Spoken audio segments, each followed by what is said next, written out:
अपना अपना स्थान ग्रहण कर लें। ओम नमः सिद्धि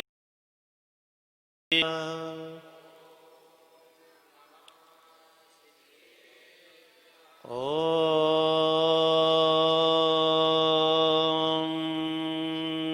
नमः सिद्धिभ्यः।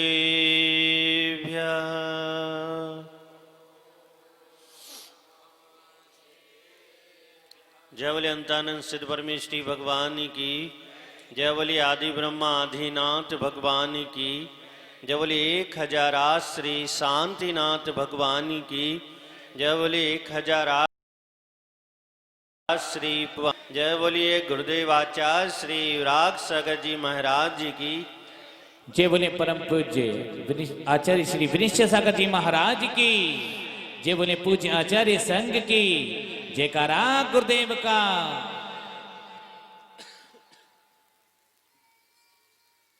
भव्य आत्मा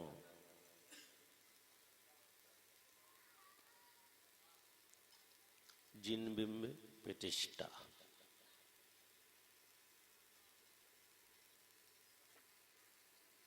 ऐसा पंडित जी बोलते हैं। कोई अगर पूछे कि सिमड़ोदय तीर्थ में क्या हो रहा है,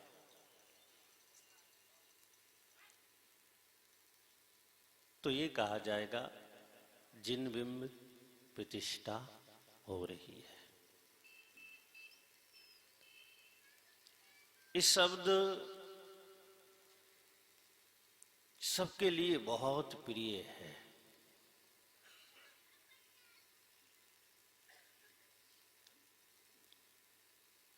संसार का प्रत्येक व्यक्ति प्रतिष्ठा चाहता है। आप किसी के घर में जाओ, वो आपसे बैठने की ना बोले, और अगर वह बैठने की बोल दे, पानी की ना पूछे, और अगर वह पानी की पूछ ले, आगे ना पूछे। मेरी प्रतिष्ठा है, मेरा सम्मान नहीं किया उस व्यक्ति ने,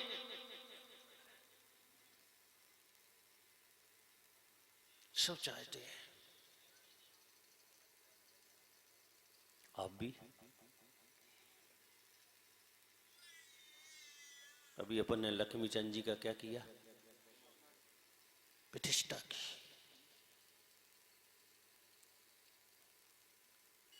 उन्हें ये एहसास दिलाया कि समाज में आपका सम्मान है, समाज में आपका मान है, समाज आपकी प्रतिष्ठा को स्वीकार करती है।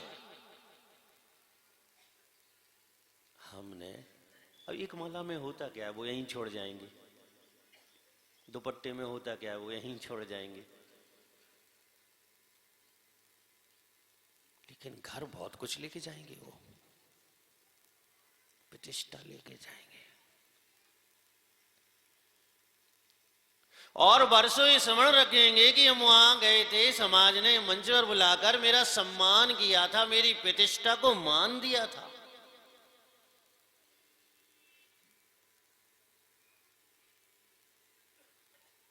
बहुत महत्वपूर्ण है प्रतिष्ठा।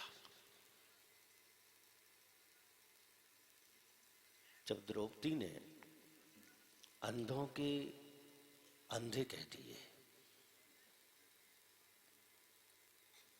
तो दुर्योधन की क्या चली गई, प्रतिष्ठा चली गई। उसने वही गांठ बांध ली कि मेरा अपमान इस स्त्री ने किया है, मेरा मान नहीं रखा है, मेरी प्रतिष्ठा समाप्त हुई है यहां पर। ऐसा कहते हैं, रावण ने धनुष उठाया और प्रत्यंता नहीं चढ़ा पाया, उसने गांठ बांध ली। कि इस जनक की सभा में मेरी प्रतिष्ठा समाप्त हुई।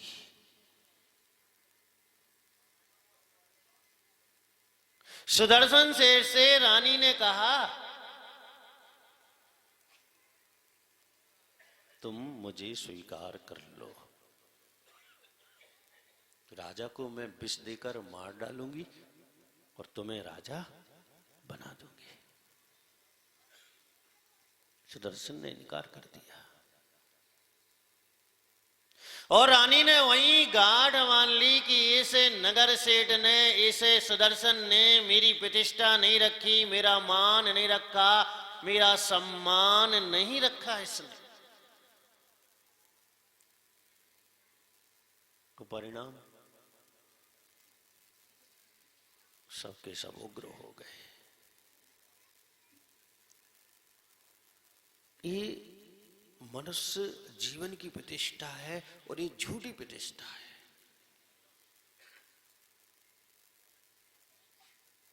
हम उस लायक नहीं हैं, लेकिन हम उसको पाना चाहते हैं। और ये सारा संसार इसी विषय में विचार करता है, सोचता है, आगे बढ़ता है कि वो जो नहीं है वो अपने आप को प्रदर्शित करना चाहता है।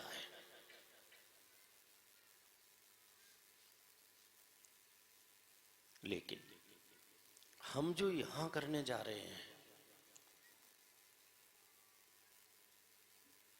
वो व्यक्तित्व के अनुसार प्रतिष्ठा करने जा रहे हैं।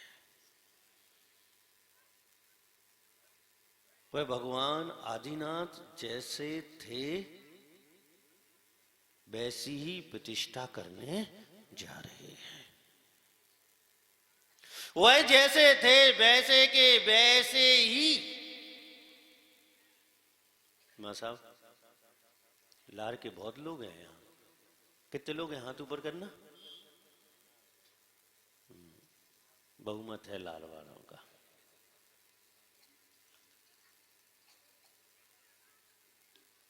जैसे थे कैसे थे? गर्भ में आए। वो कैसे आए? 16 स्वप्न देकर आए। मां को ऐसा लगा कि एक श्वेत वर्ण का हाथी मेरे गर्भ में प्रवेश कर गया है। हलचल मचा दी, तीनों लोकों में हलचल मचा दी। सिंहासन कंपायमान हो गए। सबको अपने अपने तरीके से संकेत मिल गए कि वह इस मध्यलोक में आ गया है जो मध्यलोक का स्वामी बनने वाला है।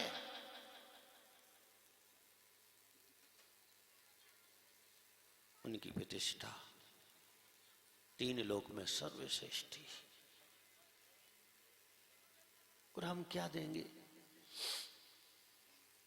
लेकिन फिर भी हम जिन बिंब को भगवान आदिनाथ का स्वरूप प्रदान कर रहे हैं, हम स्थापना निक्षेप के द्वारा उनके स्वरूप की प्रतिष्ठा कर रहे हैं। उस जिन बिंब में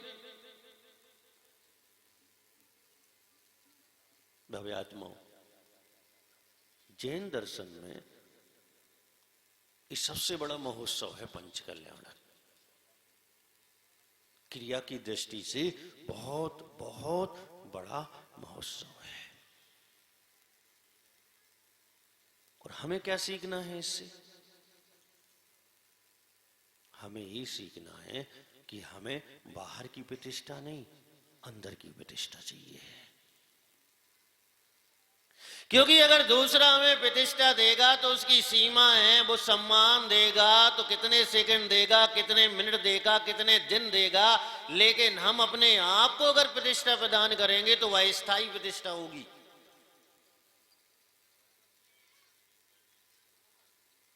उन आदिनाथ भगवान ने अपने आप को प्रतिष्ठित किया। उन्होंने अपने आप को संस्कारित किया, उन्होंने आत्मा का ऐसा श्रृंगार किया, ऐसा श्रृंगार किया कि आत्मा ऐसी प्रतिष्ठित हो गई, कि ऐसी प्रतिष्ठित हो गई कि आज पूरे मध्यलोक में उनकी प्रतिष्ठा की जाती है। देखो, सूर्योदय होता है और शाम को अस्त हो जाता है। हम भी उदय हुए हैं और एक दिन हमें भी क्या हो जाना है, अस्त हो जाना है। क्या जाएगा हमारे साथ? एक घटना याद आ गई मुझे। एक व्यक्ति एक संत के पास गया, उसने बहुत बड़ी झोली फैला दी अपनी।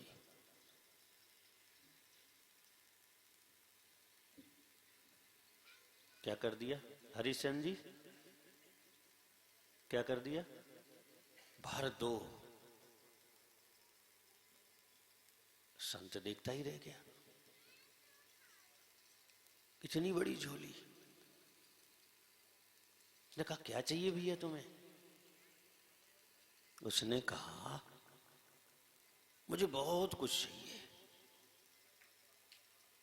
संत ने पूछा कि तुम्हारे पास कमी किस चीज की है? सौदरमिंद, न आगे नाथ न पीछे पड़ा। ध्यान रखियो, जब बात भूलियो ने। हमारे बुजुर्ग ये जो मुहावरे, ये सूक्तियां जो कह गए हैं, ये बहुत बहुत शिक्षाप्रद हैं। उस व्यक्ति के न बच्चे थे, न उस व्यक्ति का कोई भाई था, न उस व्यक्ति का कोई परिवार था। वो पत्नी और वो दोनों थे, और वो संत के सामने बहुत बड़ी झोली फैला हुआ है कि इसे भरो।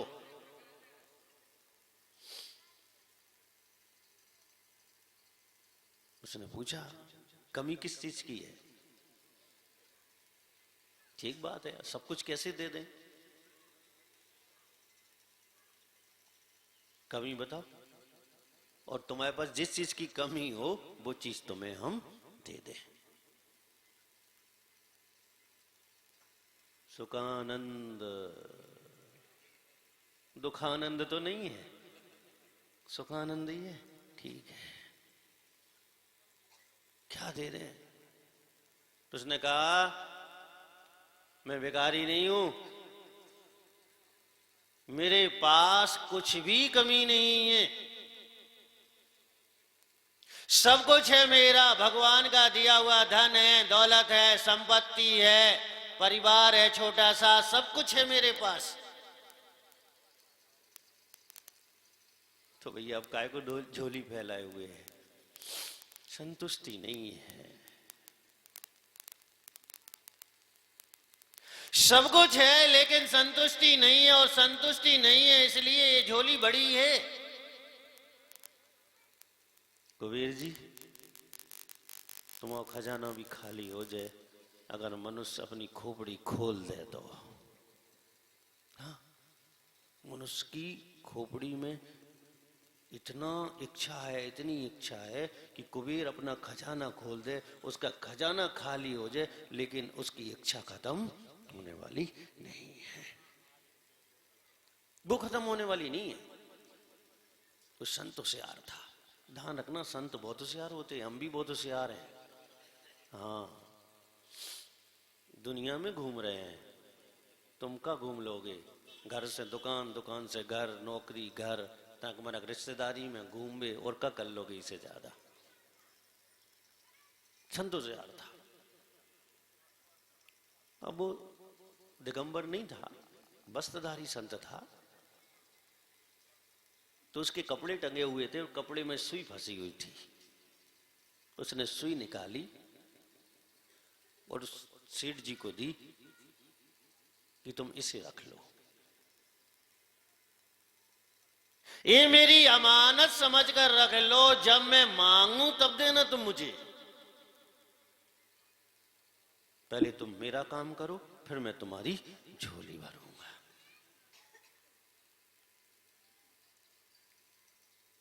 उस व्यक्ति को समझ में नहीं आई कि संत क्या कहना चाहते हैं। उसने कहा, मैं सुई दे रहा हूं और मैं इतना कह रहा हूं कि मृत्यु के बाद तुम मुझे वापस कर देना। अभी नहीं चाहिए, कब चाहिए? मृत्यु के। अजित जी कब चाहिए? पहले नहीं, बाद में चाहिए। वो भी जब तुम्हारी मृत्यु हो जाए उसके बाद में तुम इस सुई को वापस करना। सेठ जी जल्दी जल्दी में तो ले गए, सुई चले गए घर, और रात भर बिस्तर पर इधर के उधर उधर के इधर होते रहे कि मरने के बाद देंगे कैसे, क्योंकि मरने के बाद तो हमारे साथ कुछ जाएगा नहीं। पिताजी आ रही समझ में?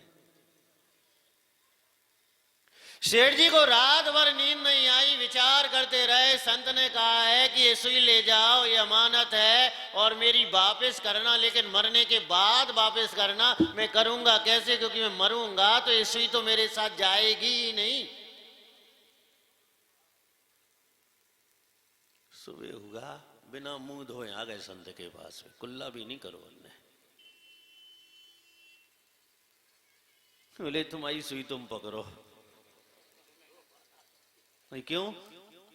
बोले मरने के बाद हम कैसे देंगे, हमारे साथ जाएगी नहीं। संत ने कहा मत, यही समझाना चाहते हैं हम तुम्हें कि जो तुम्हारी समृद्धि है, जो धन है, जो दौलत है, वो तुम्हारे साथ जाने वाली नहीं है। और अगर कुछ जाने वाला है तो तुम्हारी प्रतिष्ठा जाने वाली है, तुम्हारा सम्मान जाने वाला है, तुम्हारे द्वारा किया हुआ धर्म जाने वाला है, तुम्हारे द्वारा कमाया हुआ जो पुण्य है वह जाने वाला है।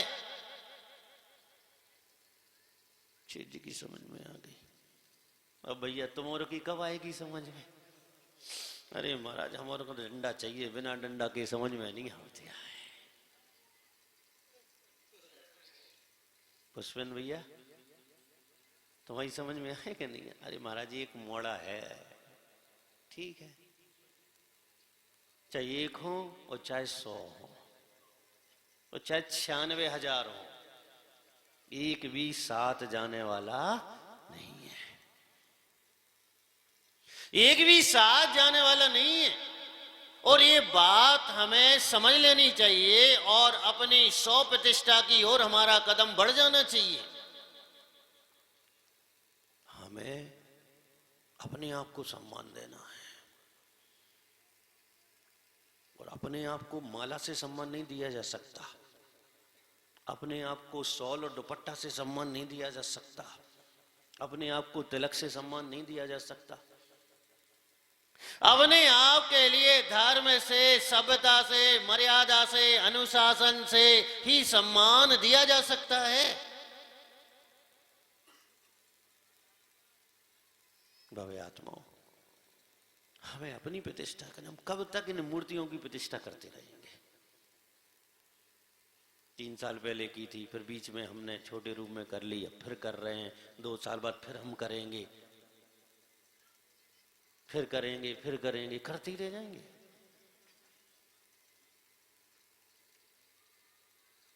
अपनी प्रतिष्ठा हम कब करेंगे? अगर हमारे लिए कुछ कीमती है तो ये है कि इन प्रतिष्ठाओं के बीच में, इन प्रतिष्ठाओं के चलते चलते हमारी प्रतिष्ठा हो जाए। कोई हमें भी तो पूजे। कौन पूजेगा तुम्हें? तुम्हारे गुण तुम्हें पूछ सकते हैं। अगर तुमने उन गुणों को बाहर ले आए, उजागर कर लिया, जो ढके हुए हैं, तो वह तुम्हारी पूजा करेंगे, वो तुम्हें प्रतिष्ठा बढ़ा देंगे, सम्मान देने वाले सिद्ध हो जाएंगे। और अगर हम मूर्तियों की प्रतिष्ठा करते चले गए, ये नहीं कह रहे हम कि गलत है मूर्तियों की प्रतिष्ठा, बहुत बहुत पुण्यदायी है, लेकिन इसके साथ साथ एक व्यक्ति था, भोजन बांट रहा था। सुबह 8 बजे शुरू हुआ, शाम के 5 बजे तक बांटता रहा। और जब उसने देखा बर्तन देखे तो खाली, तो व्यक्ति ने पूछा भैया तुमने भोजन कर लिया? बोले हमने नहीं किया अभी। तो ऐसा बांटना किस काम का है कि हम दूसरे को देते रहे और खुद भूखे रह गए? नहीं, हम अपने आप को सम्मान दें। आचार्य भोजबा स्वामी इष्टोपदेश में लिखते हैं कि सम्मान उपकार पहले अपना करो। सौपकाराय परोपकाराय मुझ सृज्य, दूसरे का उपकार करना छोड़ दो। और स्वयं के उपकार का मतलब यही है कि अपने आप की प्रतिष्ठा कर लो, अपने आप को वो सम्मान दो, वो सम्मान दो कि आपकी मृत्यु हुई तो स्वर्ग पहुंच जाओ, आप इस शरीर को छोड़ें तो मोक्ष पहुंच जाओ। ऐसा अपने आप को सम्मान दो। ऐसा मत दो कि मृत्यु हो तो नरक पहुंच जाए, निगोद पहुंच जाए, त्रिंच अवस्थाओं में पहुंच जाए, मनुष्य में आए तो नीच कुलों में पहुंच जाए। ऐसा सम्मान अपने आप को मत दो। ऐसा सम्मान दो कि स्वर्ग और मोक्ष से कम ना मिले। और अगर ये सम्मान अगर हम देते हैं तो समझ लेना कि आपकी प्रतिष्ठा 100% होना प्रारंभ हो गई है। वरना याद आएगा हमें, ये जिनेन भगवान की प्रतिष्ठा याद आएगी। कहां? नरक में। कि हमने मूर्तियों की प्रतिष्ठा की और अपनी प्रतिष्ठा। विजय सेठ, कौन की प्रतिष्ठा? अपनी, मूर्तियों की नहीं, अपनी। हो कह रहे हो तो क्या अपनी? और अपनी प्रतिष्ठा सम्मान से नहीं होती, अपनी प्रतिष्ठा गुणों से होती है। और उन गुणों से होती है जो गुण सामान्य नहीं है, विशेष हैं, जो आसानी से सबको प्राप्त नहीं होते हैं, उन गुणों से होती है। भव्यात्माओं, हमारा धर्म अध्यात्म धर्म है, लेकिन क्या करें, रास्ता तो व्यवहार का है। मंजिल हमारी अध्यात्म है, लेकिन रास्ता जो है वह व्यवहार का है हमारा।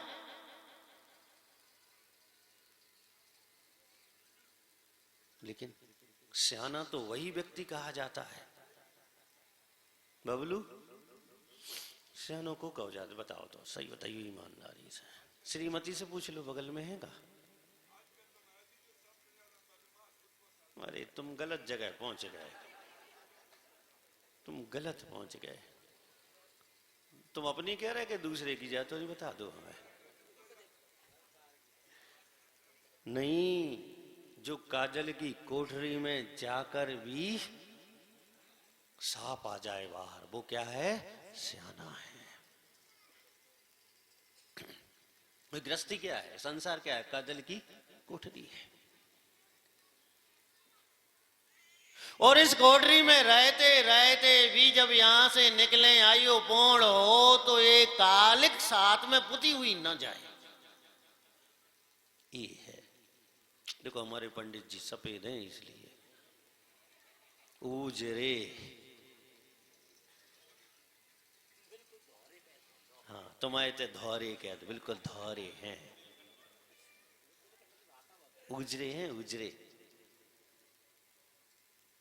इसे हम उनसे कहते, पंडित जी कोठरी में तो हो, लेकिन बच के निकलना। देखना है, कोठरी को समझना है, कोठरी के एक एक कोने में पहुंचना है, लेकिन अपने आप को बचाए रखना है। घर है, कोई बात नहीं, आसक्ति मत करो घर से, बच जाओगे। कालिक नहीं पुतेगी, घर की तरफ से कालिक नहीं लगेगी। परिवार है, पत्नी है, बच्चे हैं, आसक्ति मत करो, उनकी ओर से कालिक आपको लगने वाली नहीं है। धन है, संपत्ति है, जो भी है, अगर आसक्ति नहीं करोगे, आसक्ति से दूर रहोगे, तो उस तरफ से कालिक आपको लगने वाली नहीं है। यही तो हमें चाहिए है। वो संत और सेठ को यही समझाना चाहता था कि मृत्यु के बाद कुछ भी तुम्हारा नहीं होगा। चाहे एक वस्तु को एक बार कहो ये मेरी है, चाहे उसी वस्तु को द्वारा कहो कि ये मेरी है, चाहे उसी वस्तु को तिवारा कहो, 1000 बार कहो, 1,00,000 बार कहो, लेकिन मरने के बाद वही वस्तु तुम्हारी नहीं होगी। कितनी बार कहोगे घर मेरा है, घर मेरा है, उसको दिखाया तो मेरा है, इसको दिखाया तो मेरा, ये पत्नी मेरी है। अरे कौन कह रहा कि तुम्हारी नहीं है? किसने कहा बताओ? ये बेटा मेरा है, किसने कहा कि तुम्हारा नहीं है? लेकिन तुम्हारा मेरा मेरा कहने से तुम्हारा हो जाएगा? नहीं होगा, हो ही नहीं सकता। क्योंकि वह संत यही कहना चाहता था कि ये सुई ले जाओ, लेकिन मरने के बाद देना। और सेठ जी को समझ में आ गया कि मरने के बाद कोई वस्तु ना रखी जा सकती है, ना साथ में ली जा सकती है, और ना किसी की लेकर वापस की जा सकती है।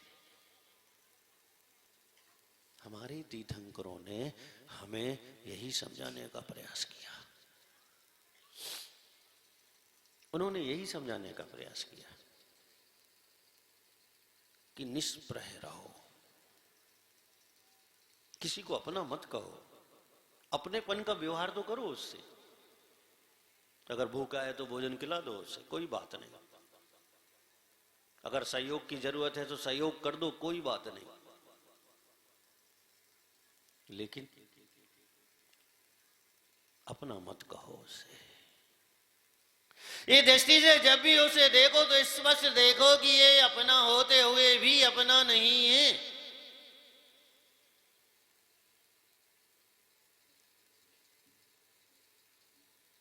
जब राम तपस्या में लीन थे तो प्रतिनंदन ने जाकर उनके सामने ऐसा उपक्रम किया कि सबसे प्रिय व्यक्ति को मरते हुए दिखा दिया, कष्ट में, पीड़ा में दिखा दिया।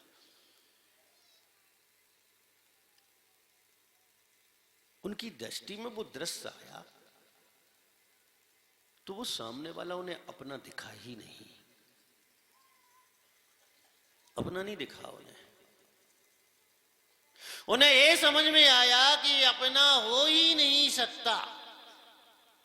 आप भी देखो, पड़ोसी से झगड़ा बंद हो जाएगा। अरे पड़ोसी तो न दूर है, देवरानी जेठानी से झगड़ा बंद हो जाएगा। पिता पुत्र का, भाई भाई का झगड़ा बंद हो जाएगा। इस दृष्टि से तो देखो कि अपना कुछ नहीं है।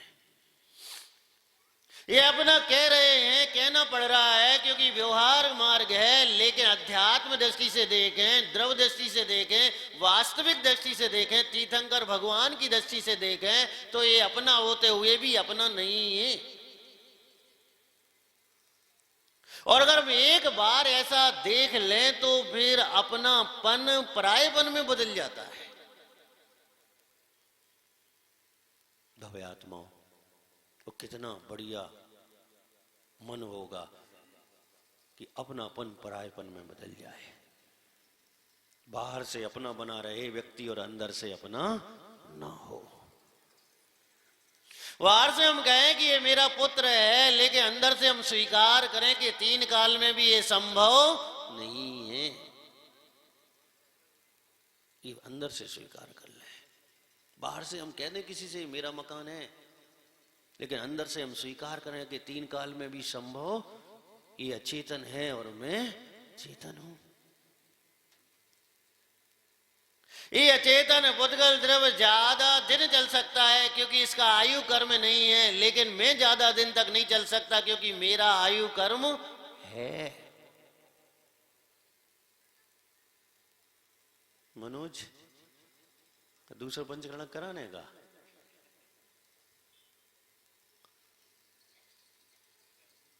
सुनियो, लेकिन अपना कुछ भी नहीं है, कुछ भी नहीं है। किसका है फिर? अब प्रश्न उठता है कि जब अपना नहीं है तो किसका है? आचार्य बहुत अच्छी बात कहते हैं। वो कहते हैं ये अज्ञानियों का सब कुछ है, ज्ञानियों का कुछ भी नहीं है। वो ये कहते हैं जिसके पास सम्यक ज्ञान है, ज्ञान का चिंतन है, स्वाध्याय है, तत्व का चिंतन है, उसका कुछ भी नहीं है, और जो इससे विपरीत अज्ञानी है उसका सब कुछ है। अब आप निर्णय करो। शादीलाल जी वकील साहब वहां तक जुड़त रही हो कि महाराज दूर से ही 7 महीना ललितपुर में जुड़त रहे, अभी आ गए तुम जोड़वे। ध्यान रखियो, निर्णय करना पड़ेगा। निर्णय तो करना, हम ज्ञानी हैं कि अज्ञानी हैं। और निर्णय कोई और करके नहीं देगा, आपको स्वयं करना होगा। आपकी अगर आसक्ति है पर पदार्थों में तो आप अज्ञानी हैं, और आपकी आसक्ति नहीं है पर पदार्थ में तो फिर आप ज्ञानी हैं। बस इतना ही चयन करना है कि जो अपना नहीं है उसे अपना कहना है, या जो अपना है उसे पराया समझना है। बस इतना ही है। इसलिए आचार्यों ने कहा कि अज्ञानियों का सब कुछ है, लेकिन ज्ञानियों का संसार में कुछ भी नहीं है। उनका तो अंतस चेतना में है जो कुछ भी है। भरत चक्रवर्ती से पूछा एक व्यक्ति ने कि आप आंखें बंद करके क्या करते हो? आप तो भी करते हो, आते हो तो भगवान के सामने खड़े होगे तो क्या कर लेते हो? सुरेश, प्रदीप, क्या करते हो? आंखें बंद कर लेते। लेकिन आंखें बंद होती घर देखने लगा, दुकान देखने लगा। ये तो ऊंचाई की बातें हैं। ये तो सब हम भी तुम्हारे रास्ते से गुजर के ही आगे आए, मतलब विकल्प आ जाते हैं। भरत चक्रवर्ती से पूछा कि आप आंखें बंद करते हो तो क्या होता है? उसने कहा सिर्फ अपना दिखता है, पराया कुछ भी नहीं दिखता। इसका मतलब है आत्म दिखता है, आत्म गुण दिखते हैं, आत्मीयता दिखती है, आत्मा में विराजमान जो अनंत गुण हैं वह दिखाई देते हैं। बाहर में इतना बड़ा राज, चक्रवर्ती पद, चक्र, रत्न, यह 14 रत्न और निधियां में कुछ भी नहीं दिखती हैं। अब करके देखना आंखें बंद, लेकिन बेईमानी से मत करना, ईमानदारी से करना। फिर देखना आप क्या दिखता है। अगर आपके लिए आत्म स्वरूप दिखने लग जाए, अगर आत्मी गुण दिखने लग जाए, वह तत्व दिखने लग जाए, चेतन द्रव्य दिखने लग जाए, तो आप समझ लेना कि आप ज्ञानी हैं।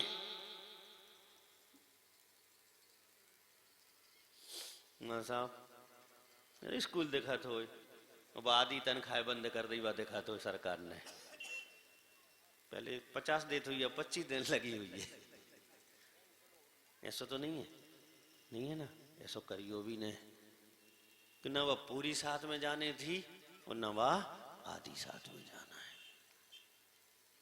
जब भी फिक्र होने लग जाए उस संत को याद कर लेना, उस सेठ को याद कर लेना कि उसने कहा था मुझे रात भर नींद नहीं आई, मेरा चिंतन चलता रहा, मेरा ज्ञान मेरे सामने आके खड़ा हो गया और कहने लगा कि ये सुई तू कैसे ले जाएगा, मरने के बाद तो तेरे साथ जाएगी नहीं। हमारे साथ भी कुछ नहीं जाने वाला, न मेरे पिची कमंडल साथ में जाएंगे, न मेरे व्रत साथ में जाएंगे, न मेरा गुणस्थान मेरे साथ में जाएगा। अभी छठे और सातवें और छठे गुणस्थान में हूं, और जैसे ही शरीर से प्राण निकलेंगे चौथे गुणस्थान में रह जाऊंगा। क्योंकि जहां जाना है वहां छठ सातवां सत्ता होता नहीं है। जब हमारे परिणाम स्थिर नहीं है तो क्या स्थिर हो सकता है? आज तुम यहां बैठे हो, क्या भक्ति का क्या माहौल है, हृदय क्या कह रहा है, बात क्या चल रही है, कान क्या सुन रहे हैं, मन क्या चिंतन कर रहा है। कल आप घर पहुंच जाओगे, मन क्या कहेगा, मन क्या चिंतन करेगा, क्या होगा क्या पता। और यहीं के यहीं तो जैसे वो झूला यार उधर से उधर जाता, उधर से इधर जाता, यहीं के यहीं तो मन यहाँ वहां हो जाता है, आदत पड़ी है उसे। भव्य आत्माओं, स्व प्रतिष्ठा, स्वरूप की प्रतिष्ठा, जिनबिंब के साथ साथ हमें अपने स्वरूप की प्रतिष्ठा करनी है, उसे ऐसा सम्मान देना है, ऐसा सम्मान देना है कि वह अनंत सुख में चला जाए, अनंत ज्ञान में चला जाए, अनंत शक्ति में चला जाए, अनंत दर्शन में प्रवेश कर जाए। ऐसी प्रतिष्ठा अपने स्वरूप को प्रदान करनी है, ऐसा सम्मान प्रदान करना है। हम मूर्ति को तो कर ही रहे हैं, क्योंकि कल परसों से हमें उसे पूजना है, क्योंकि हमें आलम्बन चाहिए। तो आलम्बन के लिए जिनबिंब चाहिए, उनका आधार चाहिए, उन्हें पूजना है। इसलिए हम जिनबिंब की प्रतिष्ठा कर रहे हैं, लेकिन हमें पूज्य बनना है, इसलिए हमें स्व प्रतिष्ठा भी करनी पड़ेगी। अपने आप को अनंत सुख तक पहुंचाना है, अपने आप के लिए अनंत ज्ञान दर्शन तक पहुंचाना है, इसलिए हमें अपने स्वरूप की प्रतिष्ठा भी करनी पड़ेगी। बाकी तो आप सब समझदार हो, हम ही एक ऐसे थे जो ना समझते, तुम सब समझदार हो। अगर हम समझदार होते तो घर का छोड़ते क्यों अरविंद? देखो तुमने नहीं छोड़ो, तुम बहुत समझदार हो, छोड़ियो ने, पकड़े रहियो, लेकिन एक से नहीं बच सका तुम। हमसे तो बच जाओ, लेकिन मृत्यु से नहीं बच सका था। हम लोगों से तो बच जाओ कि नहीं आए आपको बैराग, प्रवचन करें, चाहे उपदेश दें, चाहे समझाएं, बच जाओ हमसे कि नहीं आए तो मैं बैराग हो सकता है। लेकिन मृत्यु बिना बैराग के सब कुछ छुड़ा देगी और ऐसी जगह ले जाएगी, ऐसी जगह ले जाएगी कि जहां से वापस मनुष्य योनि में आना मुश्किल हो जाए। इसलिए छोड़ो, क्योंकि हम ग्रहण छोड़ने के लिए ही करते हैं। एक दिन ऐसा आएगा कि मैं पिछी कमंडल का भी त्याग कर दूंगा, एक दिन ऐसा आएगा। ग्रहण जो किया है वो छोड़ने के लिए ही तो ग्रहण किया है,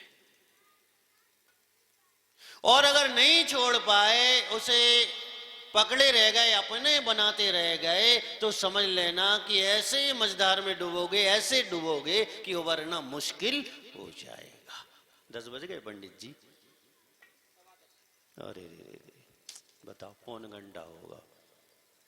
हम गलो सूख गो, तुम्हारी चैथी पे जुगा नहीं रहेंगो।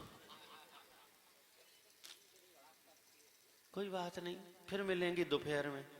ऐसे नहीं छोड़त, हम अपने शिष्यों को ऐसे कौन छोड़त, मार मार के। आगे तुम समझ जाना, दोपहर में फिर मिलेंगे, क्योंकि दोपहर में पंडित जी के भी कार्यक्रम है। हाँ वो भी होगा, और फिर नाटक के बाद हकीकत भी होगी, यानी प्रवचन भी होंगे। हकीकत तो प्रवचन नहीं है, बाकी सब तो नाटक है। तो अपन फिर दोपहर में मिलते हैं। देखो आ जाना दोपहर में, अपन फिर बात करेंगे ओ 100 प्रतिष्ठा की। जय बोलिए गुरुदेव आचार्य श्री विरागसागर जी महाराज जी की। गुरु जी मात्र 2 मिनट और आइएगा, हम चयन करते हैं। आइएगा आज ठीक शाम को 7 बजे, 6:30 बजे आपके दरवाजे पर बग्गी होगी, बैंड होगा, पूरी समाज होगी, जनता होगी, और आप मंगल आरती लेकर के ऐसे शुभ भाव संजो करके लाएंगे। भगवान की आरती करने के लिए जो आपके शुभ भाव साथ से पुण्य का अर्जन करेंगे। लेकिन एक परिवार को हम चयन करेंगे, वो परिवार होगा कौन जो आज की महा आरती लाने का यहाँ सौभाग्य प्राप्त करेगा। कहां से प्रारंभ करें? शीघ्रता, कहीं से भी बोलिए।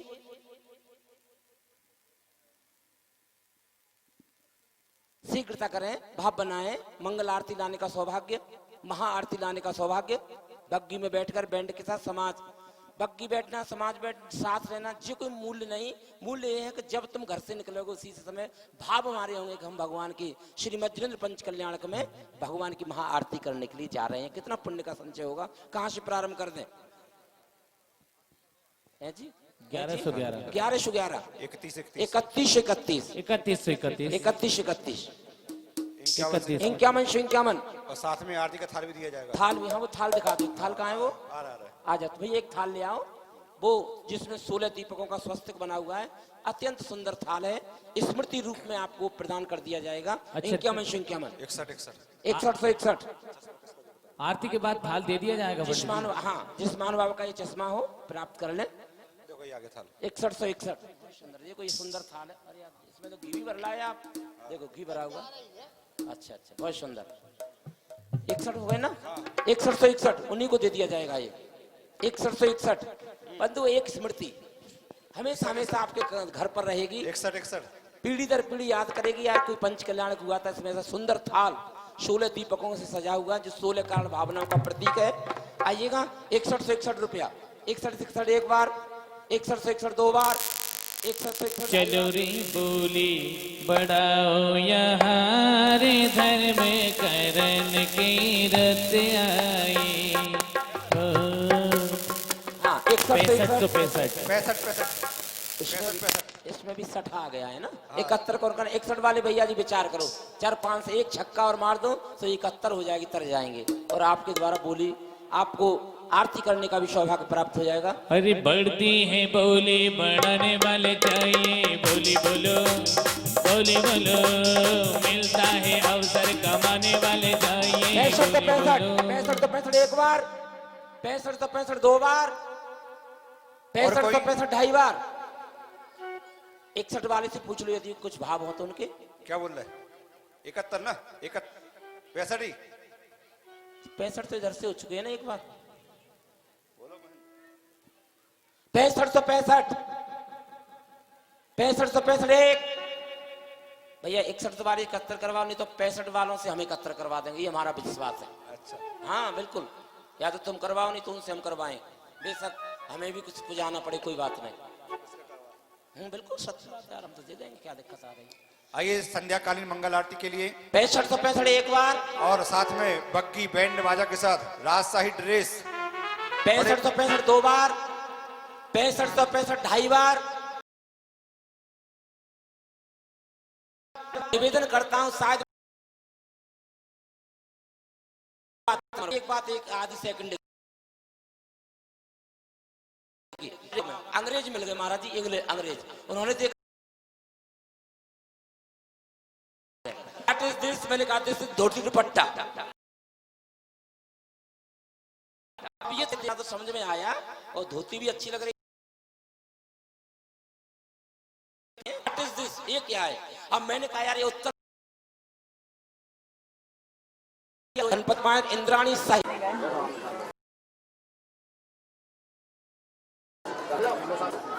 थाली में नहीं चढ़ाना,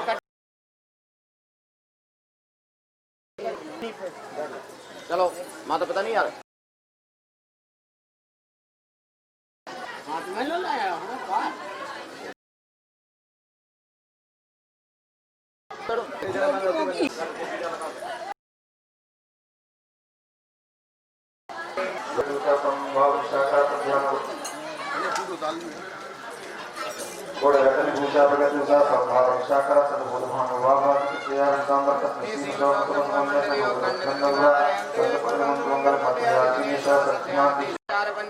चारण चंचवासम दादरा नाना तपोवरे दियापति कर्मका सुविदाकरा ये परिशीलनादि विभूषणावस्था बड़ा पर्वत मंगल मंत्र श्री सूर्यो संभरा देह रणमिन श्रम्य सतेश शरणस्यामि इच्छान बंते स्त्रवक्ति काव सुखोत सारोच्यो समान सब दर्शन सब चतुर्थम अष्टमी कमोक्षण अष्टकोश मरण बुद्धि मंत्र प्रीत्याम तव सिद्धार्थ मन सिद्धार्थ संतम सिद्धार्थ जय सिद्धार्थ अधिकार वर्तकाल जय सिद्धार्थ हम सब सिद्धार्थ से कालम अज्जेमी पूज्यमी पद्मामी नमस्यामि दक्षम गौतम कोविला सुविगम